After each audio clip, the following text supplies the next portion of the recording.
We are also watching your finances this morning, and we are sitting down live with President and CEO of Great Lakes Credit Union, David Seeger. We're going to be talking about how to pay off those student loans. How much is too much? But first, a look at stocks. Welcome, David.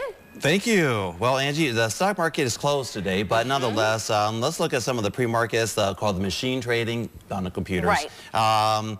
Dow down -19, S&P down 4, and NASDAQ is down 0.70. Okay. Oil prices at 52.66, so it's kind of it's down a little bit, but kind of bouncing around. Okay, let's get to student loans, because I'm one of the people who I went to, my parents saved money for me to go to college. My parents are both immigrants to this country. They became citizens when they came here, and they didn't save up a whole lot because they were starting off on their own, and I had to pay for my grad and undergrad, most of it.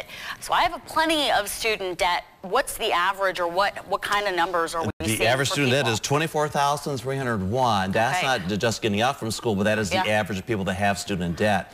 Totally, it's $1.3 trillion in the United States, which is more than all their auto loans and credit card debt put together. It's more than that. So it's a huge problem. It's a huge number, exactly. Okay, so how are we going to deal with managing this debt? Well, first, our rule of thumb is how much is too much? Well, according to Advisors, which is an organization that studies such things, suggests that total student debt should not exceed your first year expected salary after graduation. So that's a rule of thumb. So if you figure that I'm going to have this much student debt when I'm done, and look at your first year's salary, and if it exceeds that, well, you might want to reconsider just from a financial viewpoint as to how much debt you're getting into. People say, you know, what should I consider doing? Consider going to a less expensive college. I know people say, I want to go to this college, but if it is out of your financial means, you got to think about something else. And be realistic about it. So some tricks of how to get that debt down quicker.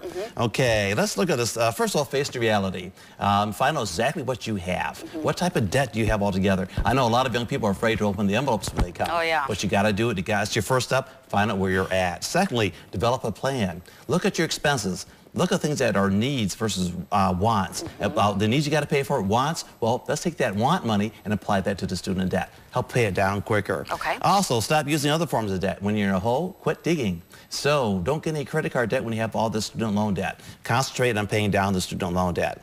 Maybe get a part-time job or actually work some more hours. That'd be maybe another solution as well. Dedicate that money that you're earning to pay down your student debt on top of your regular payments.